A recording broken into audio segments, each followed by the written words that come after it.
As the negotiations drag on in Brussels, now Brexit is starting to resemble a game of snakes and ladders. So, for instance, Theresa May had the first turn at striking a deal. And Theresa May she got stuck into a loop, as you can see over here. She got it stuck into a loop, a never-ending loop, with lawmakers rolling the dice, shuttling her between Brussels and Parliament. That didn't go far. And even with extra time, well, there she is. Off she went out to the side. She eventually had to admit her strategy wasn't working and dropped out of the game entirely. Boris Johnson, however, he joins in somewhat late. There you go. He got the ladder to Brussels very early. He made good progress because he knew what Parliament would and wouldn't accept. Now, if he clinches a deal with the EU, he'll then be where Theresa May was several months ago. She has an agreement with Brussels, but he still doesn't know whether he can get it back through Parliament. That's the way we are. We are still a very long way from anything like the potential for the final deal. John Peet is with me. He is the political editor at The Economist. Good to see you, sir. Yes. Thank you very much. As you look at it tonight, a game of snakes and ladders, just how close is Boris Johnson, do you think, to actually getting to a ladder that'll take him to the top? I think he will certainly get a deal, because I think they've now got to a point where to say we were close but we couldn't agree on VAT, or we couldn't agree on some technicality to do with customs. I think nobody wants that. All sides want a deal, nobody wants no deal, but I think there's a long way still to go in terms of if he gets an agreement in Brussels, when do we see the legal text, when do we see the text of the Withdrawal Act, and getting any of this stuff through Parliament is going to be a real challenge. OK, but there's no point in the EU negotiating and Boris Johnson accepting if he doesn't think he can get it through. And that was Theresa May's problem. She knew that the ERG would not go for 90% of what she was dealing with. She hoped that she could run the clock down. She certainly did, but I mean, one of the problems was that she told her fellow European leaders, if you give me this deal, I can get it through. And they believed her.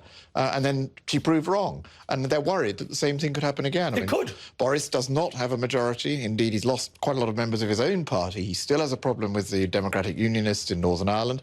There are very little signs, I think, that many Labour MPs will ride to his rescue. So getting a majority for what he's agreed will be really, really difficult. And I'm not even sure he can do it on Saturday.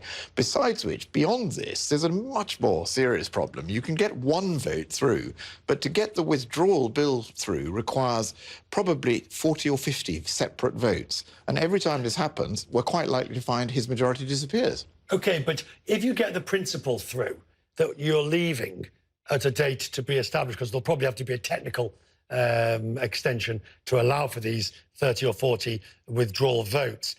I mean, there's no point in frustrating the first vote if you're not going to pass the second, third and fourth and 30th.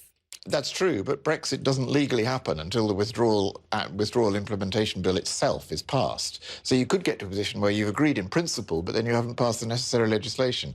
I think we're going to be in for sort of 2 or 3 months of quite a lot of torturous negotiation over this. And the idea that we can leave on October 31st, I think, has gone out of the window. OK, so no leaving on October the 31st, or at least that goes off. But do you see, as this, I mean, the crucial point is once they've got a deal and that first vote is through Parliament, that first vote is the one, everything else flows thereafter. But that does pretty much mean the UK's leaving. I think that's correct. I mean, that's the big difference. I mean, that's the big difference, isn't it? You know, once you've got that bit, you're dealing with the plumbing of leaving rather than the principle. That's correct. It's just possible that there could be some little negotiations about whether they want to approve this thing on Saturday, subject to another referendum. I mean, some people are saying we'll attach a requirement saying we vote for it, but there has to be another referendum. And then, of course, there could be an election. I mean, Boris has said Boris Johnson wants an election.